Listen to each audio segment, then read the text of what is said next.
الحمدللہ رب العالمین والصلاة والسلام علی سید الانبیاء والمرسلین۔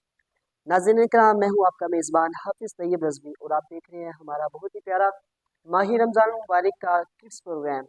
آپ کا ایک مرتبہ پھر سے خیر مقدم ہے ہمارے اس پروگرام میں، اور آج پھر ہم رب تعالیٰ کی توفیق سے ایک مرتبہ پھر سے حاضر ہوئے۔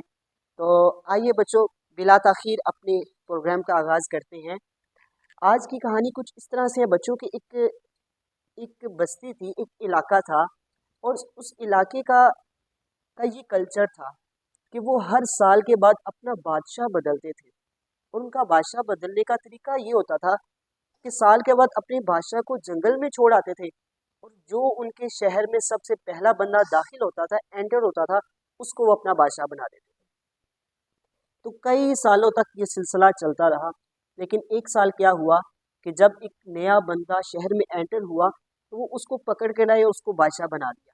اس نے کہا بھائی مجھے پہلے بتایا جائے کہ پہلے والا بادشاہ کہاں گیا۔ انہوں نے بتایا کہ ہم ہر سال اپنے پرانے بادشاہ کو جنگل میں چھوڑ آتے ہیں اور نیا بادشاہ اس طرح سے ہم بنا لیتے ہیں۔ تو اس نے کہا کہ مجھے وہ جگہ دکھائی جائے کہ جہاں مجھے اگلے سال چھوڑ کے آؤ گے۔ تو انہوں نے اس کو جنگل دکھایا گیا۔ تو بادشاہ نے کیا کیا کہ پورا سال محنت کی اور ایک رستہ بنوایا خوبصورت سا، اس کے سائڈوں پر پھول لگوائے اور جنگل میں ایک عالی شان محل تعمیر کروایا۔ تو جب سال مکمل ہوا تو لوگ جب بادشاہ کو چھوڑنے جانے لگے تو بادشاہ نے کہا بھئی آپ لوگ مجھے چھوڑنے نہ جاؤ، میں نے اپنا شاندار سا رستہ خود تیار کروا لیا اور جنگل میں اپنے لیے ایک محل بھی تیار کروا لیا، تو اب مجھے آپ لوگ چھوڑنے نہ جاؤ، میں خود ہی چلا جاؤں گا۔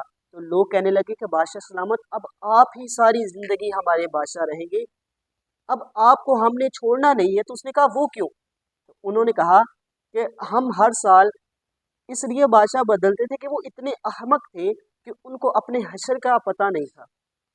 تو پورا سال عیش و عشرت کرتے رہتے، لیکن سال کے آخر کے بارے میں کوئی فکر نہ کرتے۔ لیکن ہم یہ سوچتے کہ جو اپنی فکر نہیں کرتا وہ ہماری فکر کیا کرے گا۔ لیکن بادشاہ سلامت، آپ نے اپنی آخرت کی فکر کی، آپ نے پہلے سے ہی وہاں محل تعمیر کروایا، تو لہٰذا آپ ہی ہمارے حقیقی بادشاہ ہیں۔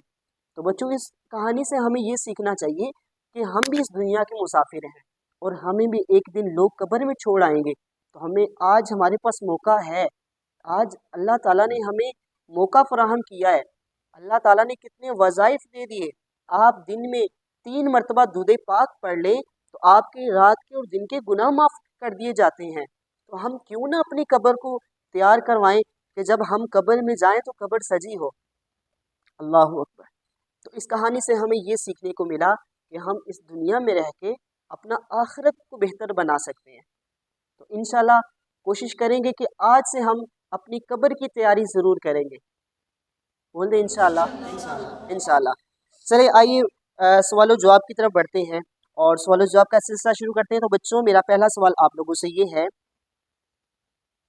میرا پہلا سوال آپ لوگوں سے یہ ہے کہ نماز کی دوسری شرط یعنی کہ ستر عورت سے کیا مراد ہے؟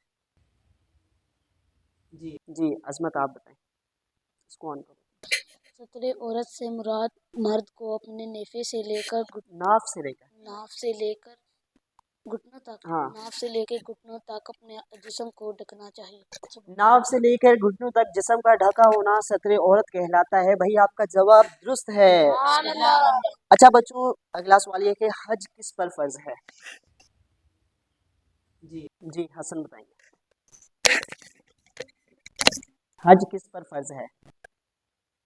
حج کا مائک پاس کریں ذرا مائک۔ حج کا صاحب استطاعت سے مراد کس پہ فرض ہے؟ صاحب استطاعت پر چلیں، صاحب استطاعت پر فرض ہے۔ آپ سے لفظ نہیں بولا جا رہا، کتنی مرتبہ فرض ہے؟ ایک بار۔ سال میں ایک بار؟ اور کس کو آتا ہے؟ اور آتا ہے کسی کو؟ جی شاہ جی بولیں۔ زندگی میں ایک مرتبہ۔ کس پہ فرض ہے؟ صاحب استطاعت۔ صاحب استطاعت پر زندگی میں ایک مرتبہ فرض ہے۔ بھائی آپ کا جواب درست ہے، لیکن ہر سال کر سکتے ہیں، فرض ایک مرتبہ ہے، فرض ایک مرتبہ ہے۔